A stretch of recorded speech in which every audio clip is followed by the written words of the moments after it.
blessed to be at this place. Home to friendly and good people, always ready to greet you with a warm smile or a kind word. Home to remarkable natural beauty. I was in the mountains yesterday, heading to the beach tonight. Home to some of the finest educational institutions in the world. The first public university, the first land-grant university, one of the best community college systems. We're home to more professionally certified teachers and HBCU students than any state in America.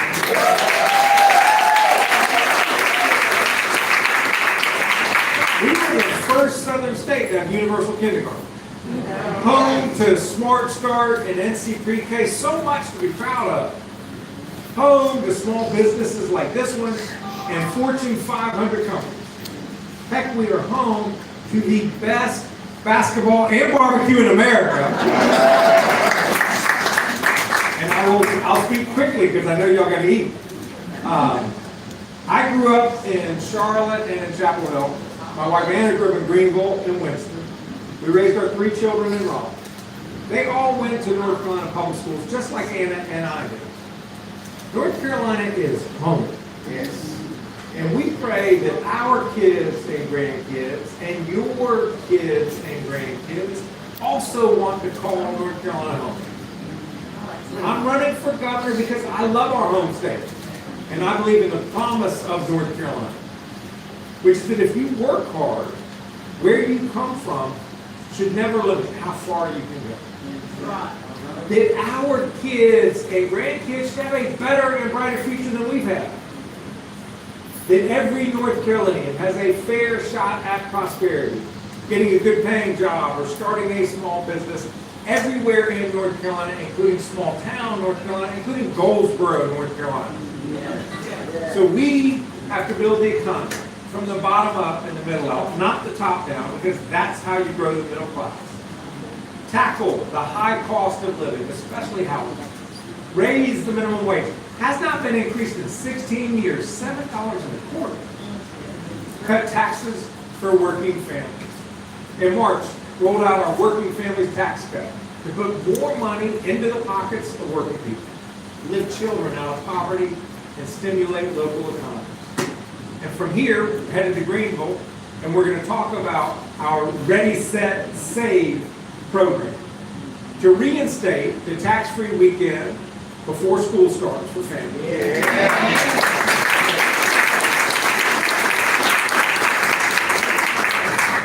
Average family spends $600 getting ready for a new school year.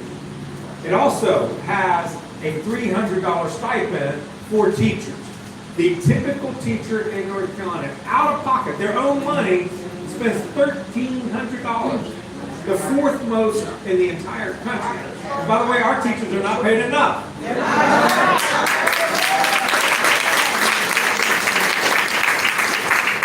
And the third element of our plan is to have free breakfast and lunch for all North Carolina students. Because when the student is sitting behind that desk, feeling hunger in his or her belly, they're not going to learn. And we want every child to have a good education, from early childhood, pre-K, through community college and university. We need to strengthen career and technical education and apprenticeship programs, because while college is right for many people, it is not right for every person. A person should not have to go to college to provide for his or her family. And we must support our educators. It is long past time teachers got a real pay raise in North Carolina.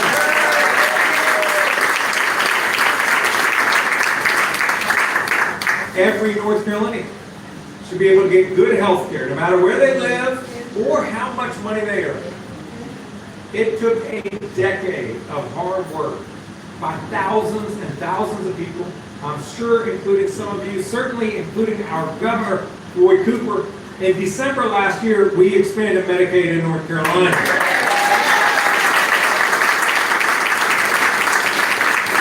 You know that already more than 500,000 of our neighbors have health insurance today who did not in December. So that when they get sick, they go to the doctor instead of going into bankruptcy. Now we could build on Medicaid expansion. And because access to health care includes access to reproductive health care, I want to let you all know this.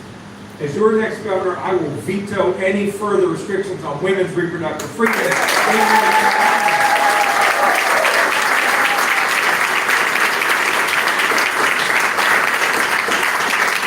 When we do all of these things and more, we will begin to deliver on North Carolina's promise and build that better and brighter future.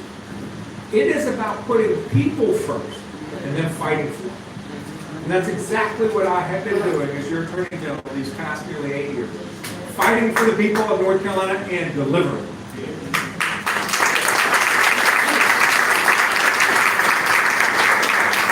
Fighting for families and communities devastated by the opioid crisis.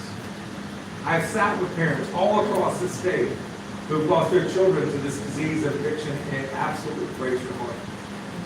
We led the national bipartisan coalition of state attorneys general to take the big opioid drug companies to court, and we are winning more than $50 billion.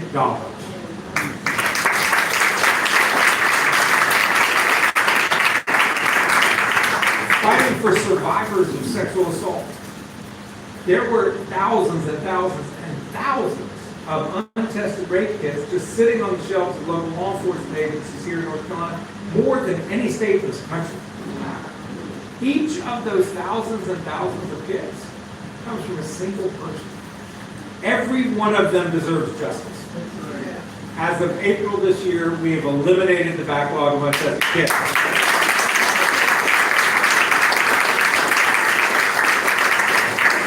That we're now solving cold cases. We are putting very dangerous people behind bars, more than 114 arrests today, and making our communities safer. We are fighting for you and your right to vote.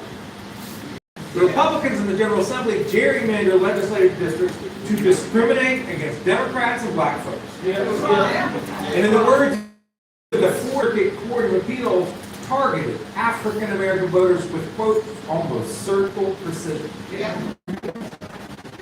But the Department of Justice, because in our democracy, it's about people to choose their representative, not the other way around. And the state's about protecting the right to vote, not restricting it.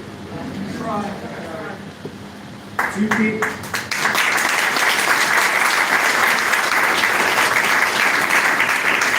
To be able to do this work, for me, it's a blessing. My faith teaches me that we are each called to do our part and to make a difference.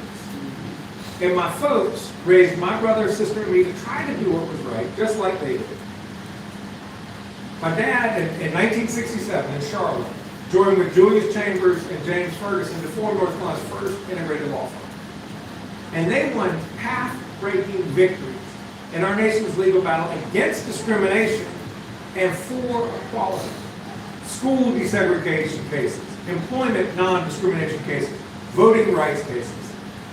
They never backed down from doing what was right, not even when someone firebombed their office and burned it to the ground.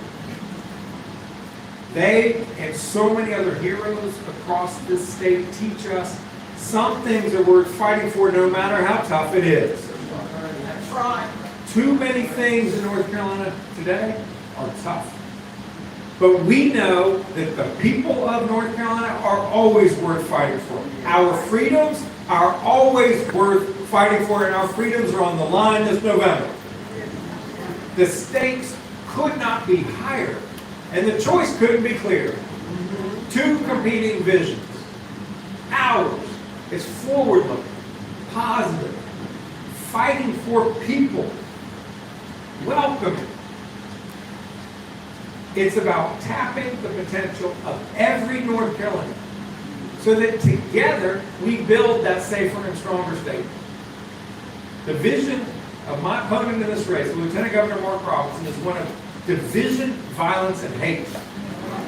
It's not about fighting for people, it's about fighting job-killing culture wars. He says the most awful things about people, human beings.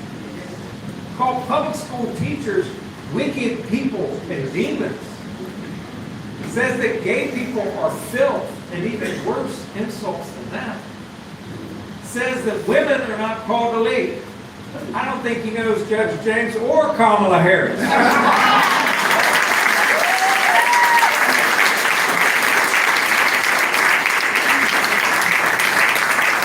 He called the civil rights movement crap. Just a few weeks ago, from of all places, a church pulpit, he said some folks need killing.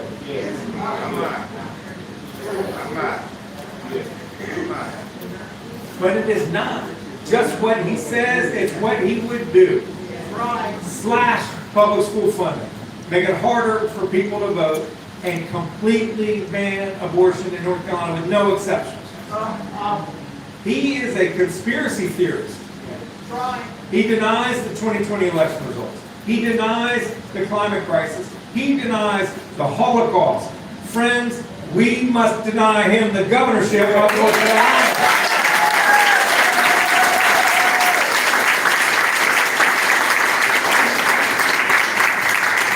And we can, but it will be tough. Elections in North Carolina are always close. Always close. But that means we have power. The power to determine who wins and who loses. The power to shape the future of North Carolina and even our nation. To possess political power like that is a privilege. It's also a responsibility. We must use it. We have 11 weeks to get to work, to talk to friends and neighbors, to post on social media, and to vote. And make sure that all of your people vote by November 5th. Because as the Vice President says, when we work, we win. And when we win, we will break the supermajority in the General Assembly.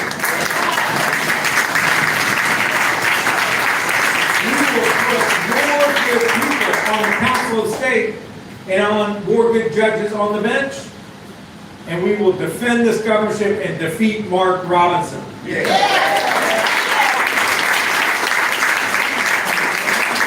So let's do it. Let's use our power. Let's get to work and let's win, and we will build a North Carolina that is safer, stronger, and more prosperous for everybody. Thank you all for coming.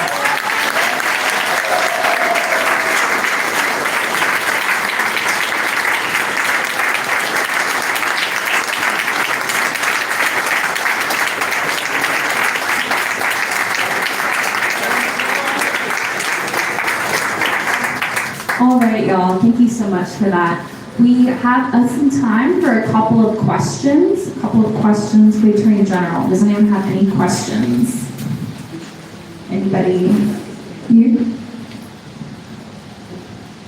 Hey, how you doing? Yes, sir. What's your strategy on making the economy work for everybody? Got to do a lot of things. Make the economy more affordable for everybody. You got to do two things. One, you got to get costs down as much as you can. And the second thing is you got to put more money into the pockets of folks. To get costs down, we need to go after the folks who are illegally raising prices. And I've been doing that as Attorney General. Going after companies, technology companies, conspiring with landlords to raise rents. Going after drug companies, illegally conspiring to raise the cost of prescription drugs.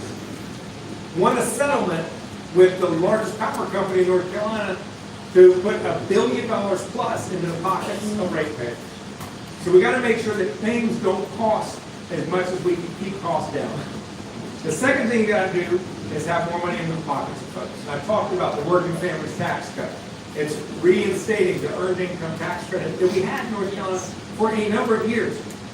We are the only state in the country that had an earned income tax credit and then later eliminated. We had a sales tax weekend. It was later eliminated. These are things that we can do that are targeted to help people who need a little help when costs are high. Raise the minimum wage. $7.25 is a disgrace. It is just a disgrace. And then the last thing we need to do is continue to recruit good jobs to this state. Make sure that every part of the state is attractive for businesses to come to or businesses to grow that are already here. The way you do that is to have the fundamentals, strong public schools, excellent community college system, having excellent roads and infrastructure, water and sewer, broadband. We got to bring broadband all across this state. And we got to connect the areas like Goldsboro to the cities that are growing very fast, like Raleigh, so that if folks want to live here but work there, there's a way to get there quickly. One thing you do not do is shoot yourself in the foot, because the economy is incredibly competitive. You know, North Carolina was number 2 for business, best of business last year. And the 2 years before that, we were number 1. So that's great, because it means a lot of companies are coming here. We got to get more to come to Wayne County. But everybody else wants what we have. They want what we've got. And if we let them, it will go away. Fighting job-killing culture wars is the worst thing we can do. Absolutely. The head of the Economic Development Partnership of North Carolina, they're the nonprofit that works with our Department of Commerce to try to recruit these businesses like Toyota. You know, they're making $14 billion investment, Toyota is, in Randolph County. When he said that he's worried about the job-killing culture wars, driving away business. I talked to a head of government relations for one of the movie studios that was opening up a studio out on the West Coast, and I said, well, when you do your East Coast, you'll need to come to North Carolina. And he said, oh, we've already announced our East Coast, and it was another state, up in Mid-Atlantic. He said, North Carolina was not even on the list, because you know how movie folks are. They don't want to go to a place where folks just hate gay folks and say terrible things about that. And we had all this trouble when we did HB2, that bathroom bill. We lost out billions of dollars of economic activity just so folks can be targeting vulnerable people. So do not fight these job-killing culture wars. And honestly, that is Mark Robinson's entire agenda. Thank you. We have time for one last question, so I wanted to save some time for some one-on-one conversations. So it's going to be right here. What concrete steps will you take to ensure all public schools will receive equitable funding, and how will you address the achievement gap to ensure every child, regardless of their background, that they have access to high-quality education? We can do so much better by our young people than what the Republican legislature has done this past decade.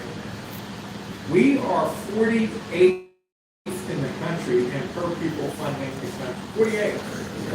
49th in funding effort, which is the share of your spending of your total economy. So we have the capacity to do so much more. And because of that, they're hollowing out our public schools. I was just in Mecklenburg yesterday, and I was talking to one of the school board members. Said that 80-some bus drivers in Mecklenburg County. School starts next Tuesday because we are not paying our folks enough to teach. 42nd in the country in teacher pay. Worse in starting teacher pay. My wife, she's had 4 conversations with friends of ours whose kids have all just graduated college. 4 young teachers. Exactly what we want to be coming here to North Carolina, start their career. 2 of them in Virginia, 1 in South Carolina, and 1 in Colorado. Because they've got paid so much more in those states. We get to prepare teachers less than all of our neighboring states. To recruit and retain the best, you don't have to pay them the best, but you sure as heck don't pay them the worst. That's right. We can do so much better. Kids need to come to school healthy and ready to learn. And that's why early childhood education is so critical. Because so many kids, you know, when they start kindergarten, some kids already know how to read. They have thousands of words in their vocabulary. They have all their numbers. Other kids coming to kindergarten, they have just a few hundred words. What we need to do is try to make sure that when kids start kindergarten, we're getting them as close to the same starting line as we can. And that's why early childhood education is so important. We also have to make sure that our teachers, our educators have adequate support in our schools. You know, with big class sizes, which we have here in North Carolina, and you have a kid who's disruptive, and there's a lot of mental health challenges for young people today. Big young youth mental health crisis going on. If the kid's acting out in class, and the class already has a few too many students, it just makes the whole learning exercise that much more challenging.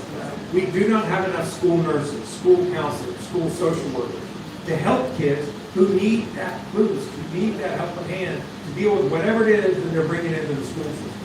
So there is so much more that we can do. And then, like I said earlier, we want to make sure that in our high schools, we are exposing kids to both academic courses and career and technical education courses, and connecting them from high school to their community college so that they can go get a good job. I was at Pitt Community College just a couple weeks ago. In their welding program, the students do not even finish the program. None of them are graduating with a certificate because they get hired immediately. Once they learn the skills, the companies come and take them out before they have their certificate. There's so much demand for some good paying jobs.